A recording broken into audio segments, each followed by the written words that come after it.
Comme l'a présenté monsieur le facilitateur,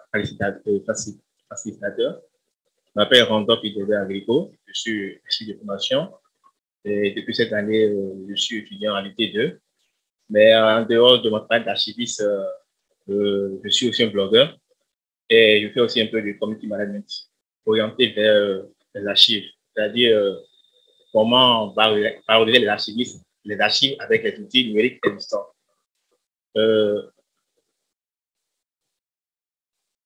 numérique n'a épargné aucun domaine, ça a tout baissé. Tel est également le cas des archives, avec, comme l'a dit M. Castes et avec Madame la directrice de la Cinémathèque. Il y a des avantages comme des inconvénients, où le travail de l'archiviste a évolué, où il est appelé à acquérir de nouvelles compétences, notamment dans le domaine du numérique. Et voilà. Donc, aujourd'hui, nous allons essayer de parler de cela, de parler dans ma communication.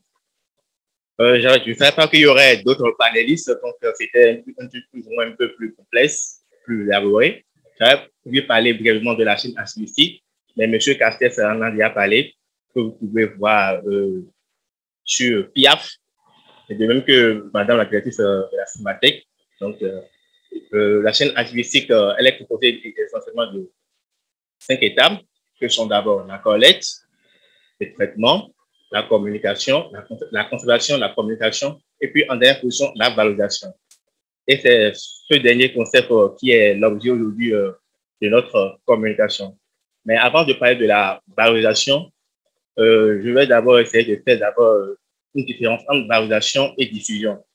Parce que quand on parle de valorisation, c'est défini comme ce sont des activités que mène un service d'archives qui est destiné à mettre en valeur, à faire connaître un fonds, le fonds qui existe, le fonds qui conserve, qui est existant, à un public donné, qui peut être des chercheurs, des étudiants, des historiens et autres. Et cela se fait de façon classique à travers des expositions, des conférences, des publications et des visites. Par contre, la diffusion, quant à elle, elle est l'action qui consiste à faire connaître, à mettre en valeur, à transmettre et à rendre accessible une ou des informations contenues dans les documents d'archives à des utilisateurs, personnes ou organismes connus ou potentiels pour répondre à leurs besoins spécifiques. C'est particulièrement la définition de la diffusion qui m'intéresse parce que ça relève de divers aspects, tels que d'abord la communication, qui permet l'accès aux documents. Nous avons également la promotion. Il y a le terme qui dit des personnes ou organismes connus ou potentiels. Madame la directrice de la Cinémathèque a fait comprendre que l'institution dispose d'un site web et que c'est plus connu à l'international qu'en France.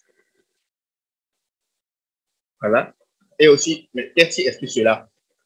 Donc, la diffusion à travers le numérique, bien évidemment, va permettre, je vais aborder quelques outils qui vont permettre peut-être à madame la directrice peut-être de voir comment toucher plus de personnes, intéresser plus de Français, pouvoir plus s'intéresser à la Cinémathèque de Toulouse.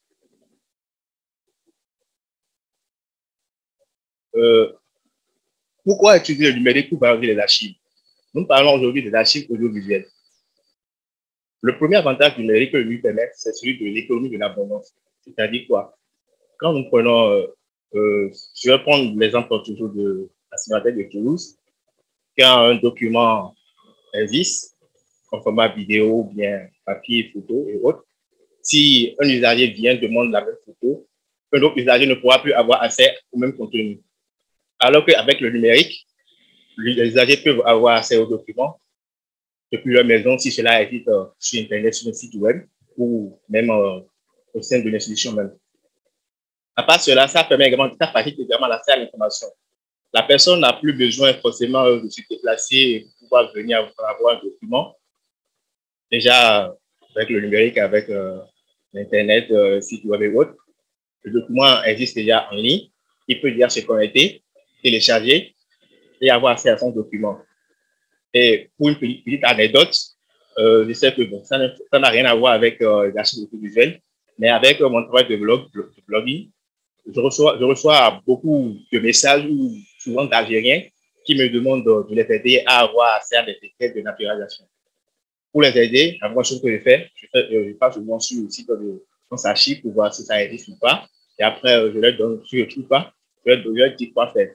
Donc, ce travail qui a été fait, ces documents qui ont été mis sur ce site, ont permis à cet Algérien de ne pas se déplacer de l'Algérie pour venir jusqu'en France pour avoir accès à ces documents. À part cela, il y a le fait d'atteindre des usagers potentiels, dont j'en parlais. Le travail de l'archiviste avec le numérique, ça a changé. Ce n'est plus aux usagers de venir vers l'archiviste, mais plutôt à l'archiviste d'aller vers les usagers. Parce que nous faisons face maintenant à une compétitivité où la personne, nous avons le charge où nous recevons une masse importante d'informations qui viennent dans tous canaux. Et alors que les bibliothèques, les services d'archives et autres représentent des institutions de savoir qui ont aussi un rôle à diffuser. Comment faire pour s'insérer parmi toute cette masse d'informations? C'est là qu'intervient le numérique. Et en ce sens, il faut mettre en place des politiques. Dans le domaine de la bibliothèque, on parle de marketing documentaire. Il faut mettre en place des politiques qui vont permettre d'amener ces usagers à venir vers nous, à nous connaître, à connaître des informations sur leur vie, sur leurs parents, sur leurs valeurs et autres. À part cela, pourquoi je dis le numérique? Il y a aussi la possibilité de pouvoir collaborer, de communiquer, de coopérer avec des usagers ainsi qu'avec des institutions. Collaborer en quel sens? Il y a l'un des volets les plus négligés dans les archives, ce sont les archives individuelles, c'est-à-dire des personnes privées comme vous et moi et autres. Mais avec la pandémie du coronavirus qui était récente, on a vu que des éditions d'archives se sont levées en France, en Belgique et autres pour aller à la collecte des archives, pour aller à la rencontre des personnes vivantes où on prenait leur témoignage. Donc, ces personnes, en ce moment, deviennent déjà des contributeurs et auront leurs archives qui seront conservées aux archives historiques nationales. Ils pourront ainsi collaborer. Et donc au-delà des simples usagers, ils deviennent aussi des producteurs de documents d'archives. À part cela aussi, le numérique permet également de collaborer avec d'autres institutions, telles que peut-être travailler avec les musées, les bibliothèques et autres, pour pouvoir offrir un meilleur service. À part cela, ça permet également de connaître les avis des usagers. Pour offrir un meilleur service à ces usagers, il est important de savoir qu'est-ce qu'ils aimeraient. Si la stratèque du tourisme, par exemple, lance son avis et demande au public de leur demander quels sont les genres de films, quels sont les genres de contenus que vous aimeriez avoir peut-être sur une chaîne YouTube, bien sûr, la plateforme Facebook. Ils diront qu'ils aimeraient avoir des films de tel acteur, des films de telle période. Donc, derrière, on pourra connaître qu'est-ce qu'ils veulent et ainsi leur proposer les informations utiles pouvant capter leur attention. C'est tout cela, en fait. Le but, c'est de capter leur attention. Parce que chaque jour, comme je l'ai dit, nous recevons une masse importante d'informations. À part cela, il y a aussi le fait de socialiser et de fidéliser les usagers, ces usagers. Le plus facile, c'est de faire comme l'institution. Le plus difficile maintenant, c'est de savoir comment les maintenir, comment faire pour les amener pour qu'ils reviennent, pour qu'ils savent que l'institution existe. Et c'est là qu'entre en jeu toute une politique. Donc, il existe divers outils qui permettent chaque jour, pas les saturer, mais de leur dire chaque fois que nous existons et que vous pouvez toujours venir nous voir.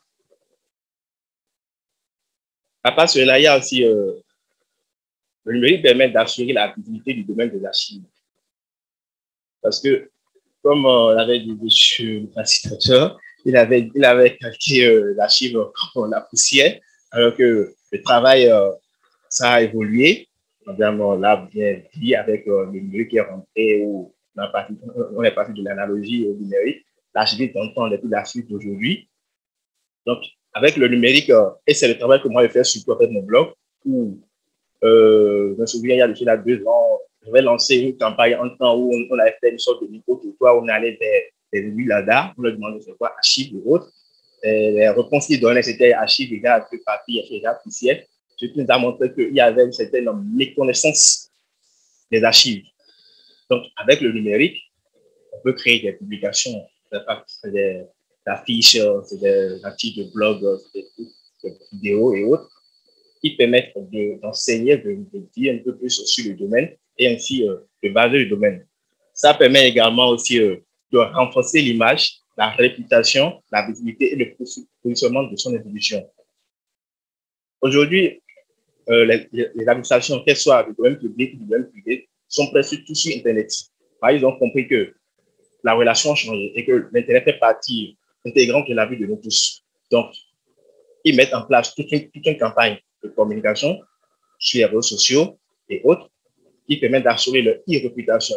Et pour cela, je vais revenir dessus pour parler plus en profondeur de comment on fait cela pour renforcer son image avec les outils numériques. Je parle des outils numériques. Le premier, c'est bien évidemment les sites Internet. Et on constate que presque toutes les institutions d'archives sont en train de se lier pour pouvoir se doter d'un site Internet. La Cinémathèque en a. Et ces sites représentent une aubaine où on peut avoir accès à différents documents, que ce soit des documents en papier numérisés, des documents en photo, des documents photographiques, des documents vidéo et d'autres informations. Ces sites Internet également aussi, si on part par exemple sur le site de l'Archive de France, on peut voir aussi qu'il y a des possibilités de faire des expositions culturelles qui représentent l'un des moyens modernes de baser les archives avec les outils numériques. À part cela, il y a aussi les réseaux sociaux, notamment Facebook, Twitter, Instagram, LinkedIn et autres, qui chacun ont leur spécificité. Par exemple, si on prend Facebook, Twitter, sur ces réseaux sociaux, il est plus préférable de publier des photos avec des vidéos, pas des photos directement, pas mettre sur Facebook, par exemple, un lien qui lie directement au site Internet, c'est-à-dire la personne sera obligée de cliquer sur le lien avant d'avoir accès à la photo. Il est plus préférable de mettre la photo, peut-être de mettre le lien en bas de cela. Et il faut aussi créer de temps en temps lancer des discussions, pouvoir attirer l'attention des internautes pour susciter leur réaction. Si on prend les archives du domaine de l'audiovisuel, je serais par exemple pour poster une photo d'un film et demander aux usagers s'ils reconnaissent les acteurs, et il y aura un engagement.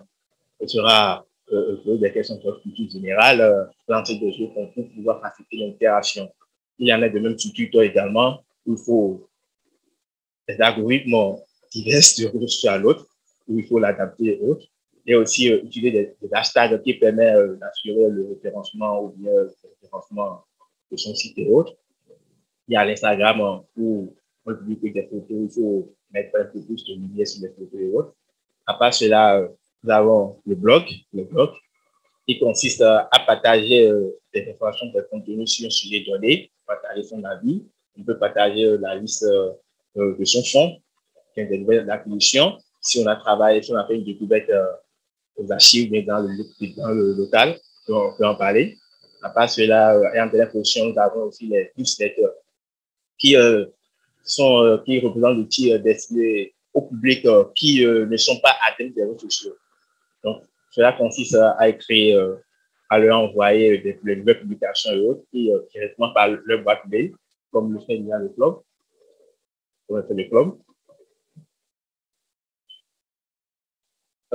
J'avais prévu visiter quelques institutions d'archives pour pouvoir montrer comment leur communication se fait, genre comment leur site ou bien leur page Facebook et autres sont organisés, pour voir comment communiquer.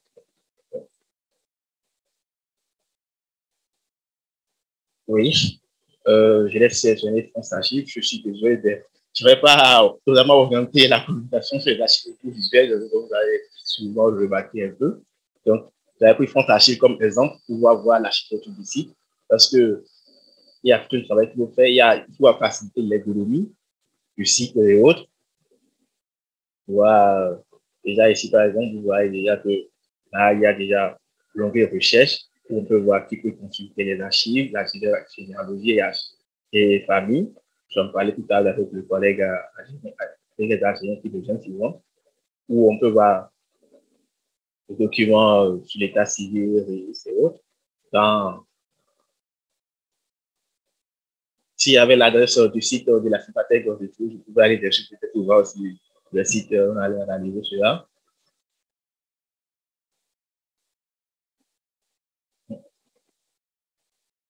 Oh, ok, d'accord, c'est normal, oui, oui, oui. Je pas partagé. Oui, oui, oui. Oui, je vais arrêter d'abord le. Ok, si, oui, désolé.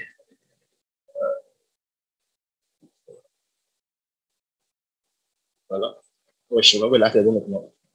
Voilà, oui, ça c'est bon.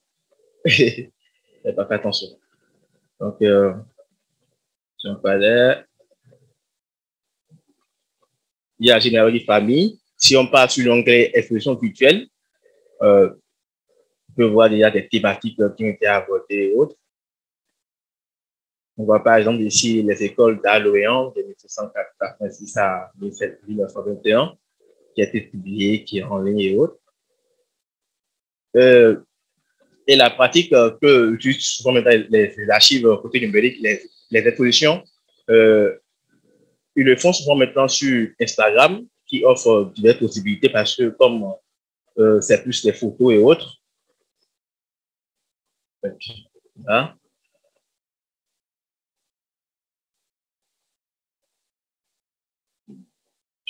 Voilà.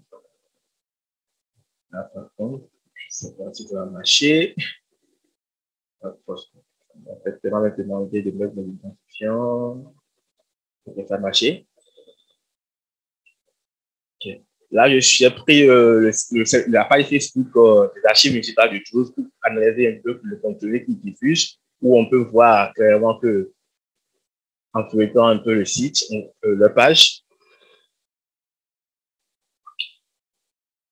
OK. Voilà. Elle va partager. Voilà.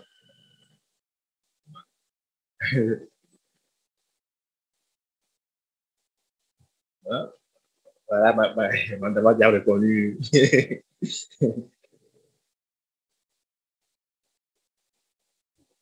Mmh. Mmh. Donc, justement, donc c'est ça, c'est à ça que c'est les réseaux sociaux et autres. Donc, avec Facebook, l'archive municipale de l'identifier des contenus, des photos, des vidéos, des places. Vous voyez ici également, il y a des articles de presse qui sont diffusés. Donc, ce sont ces genres de contenus qui permettent de mettre plus en valeur son fond. Parce que monsieur pose la question de savoir comment mettre, je ne peux pas garder le nom en tête, je vois beaucoup.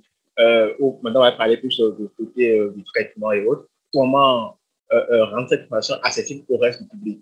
Donc, c'est à travers ces outils, des Facebook, Twitter et autres, qui permettent d'aller à leur rencontre parce que presque tout le monde aujourd'hui a un compte sur Facebook, sur Twitter, sur TikTok qui est aujourd'hui utilisé.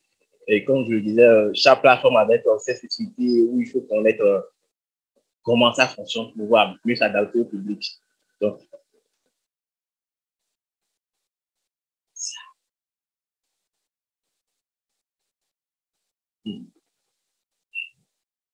c'est bon, j'avais aussi pris, j'avais aussi choisi d'aller aborder le compte Twitter des archives municipales de Brest, qui m'a aussi très intéressé parce que je l'ai su, je l'ai su,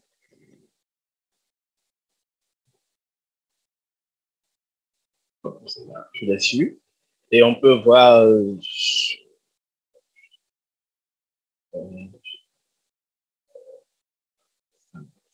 okay. On peut voir également sur le compte qu'il diffuse que des photos, et vous verrez qu'ici, il y aura plus de hashtags, avec Brest, et autres. Vu des contenus, et j'ai lu un article sur eux où il fut un mois où ils ont eu une interaction de plus de 80 000 personnes ont vu le tweet. Donc, c'est de cette manière maintenant qu'il faut amener maintenant les usagers à venir vers nous, les services d'archives, les cinémathèques et autres. Les ceux des derniers.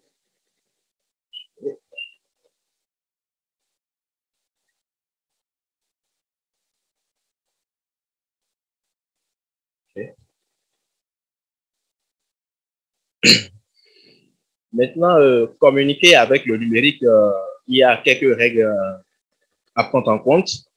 Les algorithmes des réseaux sociaux et autres, ça évolue chaque jour.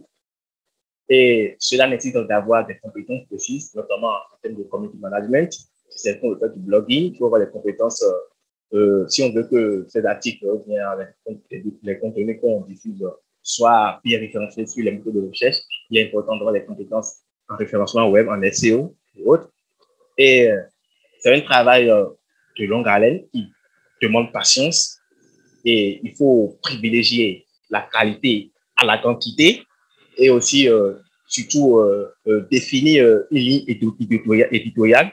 Eux ne considèrent pas aujourd'hui à des photos ou bien nous sommes d'accord que là, nous parlons des archives audiovisuelles, donc on ne parle que des archives audiovisuelles. Sur la page, on ne va pas commencer à parler du domaine de la santé, par exemple, sans faire le lien entre la santé et le monde des archives ou bien des archives audiovisuelles.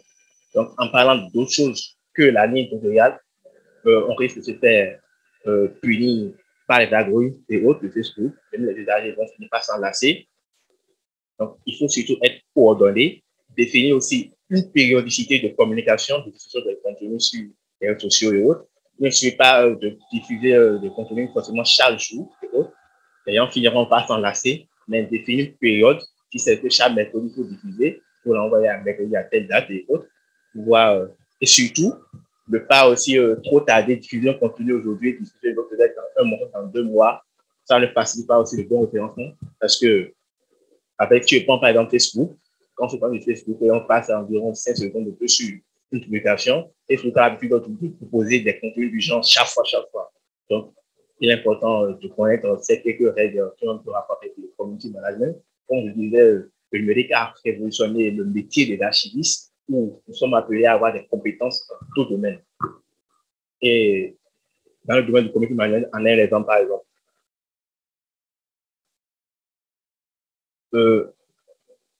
J'ai prévu ma conclusion avec cette citation de Daniel Caron qui dit que le défi est celui de pouvoir continuer à assumer leurs raisons d'être, ce pourquoi on les a créées et ce pourquoi elles ont été et demeurent essentielles au fonctionnement de la société. C'est-à-dire que les archives ne servent à rien si elles sont collectées, traitées et qu'elles ne sont pas mises à la disposition du public et qu'elles ne sont pas diffusées, connues, exploitées. Donc, c'est sur ce point que j'aimerais finir ma communication d'aujourd'hui.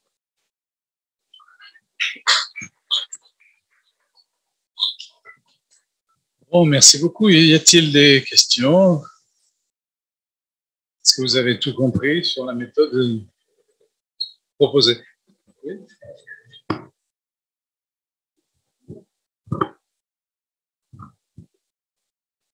Merci. Merci beaucoup. C'est très intéressant et convaincant. Et en même temps, je me demande si c'est vraiment le métier de l'archiviste de faire ça. J'explique, à la Cinémathèque de Toulouse, on a un site, on a Facebook, Instagram, Twitter, on a une chaîne Vimeo, on a la newsletter aussi. Et en fait, tous les réseaux sociaux plus la newsletter sont vraiment gérés au niveau du service COM. Et l'archive, les collections, donc les archivistes, mes collègues et moi, nous sommes en contact avec le service de la com. Parfois, on s'entend pas. Eux, ils ont des objectifs qui ne correspondent pas à nos objectifs, pas entièrement. Quand on travaille dans l'archive, on travaille dans la profondeur et dans la complétude autant que possible.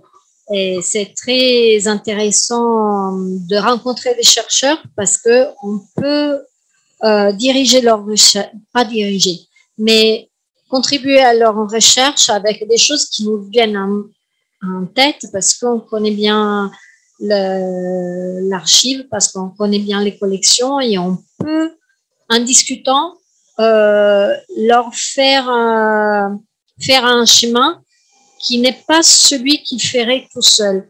Donc, pouvoir disposer de tout sur Internet, avoir un contact avec les archives, une valorisation de l'archive via tous ces réseaux-là, je me demande si, je pense que c'est bien, hein, sans doute, mais je ne suis pas sûre que l'utilisateur de Facebook, Twitter, etc., ira plus loin que ce qu'il reçoit. Et ce qu'il reçoit est 1 milligramme et quelque chose de très petit parce que ça ne marche pas, si c'est long, si la vidéo dure plus de 30 secondes, ça ne marche pas, etc. Il y a une série de contraintes et parfois on est obligé de couper ou de morceler et de donner une information qui est incomplète et qui ne donne pas l'impression, qui ne donne pas une vision claire de la richesse qu'on peut trouver là derrière. Voilà. Donc, comment faire comprendre qu'il y a de la richesse et donner la curiosité de venir et gratter. Voilà. Justement, comme je le disais, vous avez demandé si c'est à l'archiviste de fait d'avoir ce travail. Le numérique a touché tous les domaines où nous sommes appelés à avoir diverses compétences. Moi, j'étais l'archiviste de base classique, la gestion de papier et autres. Mais je venais ici à Toulouse pour continuer à pouvoir orienter vers le numérique et l'intelligence artificielle parce que c'est plus ça que nous allons. Donc, en tant qu'archiviste de base, donc j'essaie d'acquérir des compétences dans ce domaine. Vous êtes d'accord avec moi que notre travail essentiel aussi, c'est la diffusion, c'est l'information. Et le numérique étant maintenant ancré dans nos pratiques, nous avons aussi un rôle à jouer. Si l'institution a un service comme, c'est encore tant mieux. Ça voudra dire que les moyens sont là et peuvent le faire. Donc, en collaboration, ça peut passer. Mais quand l'institution n'a pas les ressources humaines qu'il faut et que c'est à l'archiviste de le faire, donc, c'est pas que, je ne dis pas que j'ai les compétences à approfondir dans ce domaine, mais au moins je connais les pays avant. Donc, ça va amener l'archiviste en fait à acquérir, à se faire des formations de toute durée pour pouvoir savoir comment manier ces outils. Maintenant, justement, le défi des réseaux sociaux, en fait, on ne peut pas tout diffuser. C'est juste de diffuser des contenus qui sont plus ou moins un peu engageants. Donc, les publications qu'on doit faire, qui seront faites en fait, doivent être rédigées de sorte à attirer l'attention du usager. C'est ça que parfois, souvent en rédaction web, les contenus qui sont des consommateurs, ils aiment jouer en fait sur l'émotion, en fait, comment faire pour amener la personne à venir, pour en savoir plus. Donc, le travail sera dans les contenus utilisés, qui c'est les courtes vidéos, quelle partie de la vidéo utiliser, quel message accompagner, comment amener la personne à venir en savoir plus. Donc, ce sera plus ça le rôle de la cellule de communication. Comment rendre le contenu plus engageant. Parce que si la personne est intéressée, on n'aura pas le choix que de venir passer ma tête pour avoir plus d'informations. Et c'est là qu'on s'engage. En vous écoutant, j'ai bien l'impression de deux mondes différents. Celui qui protège le document, l'archive elle-même, et puis après, la distribution vers un monde numérique de superficialité, non?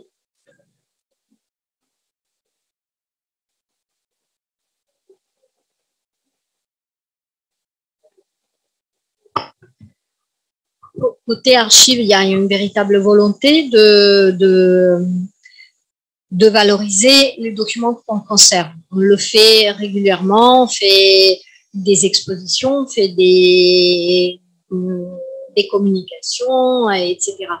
Le problème est que tous ces réseaux sociaux et ces outils-là, qui sont très efficaces pour communiquer autour de l'institution, ne sont pas forcément efficaces pour communiquer autour du document ou aller en profondeur sur les choses. Donc oui, bien sûr, ça peut fonctionner pour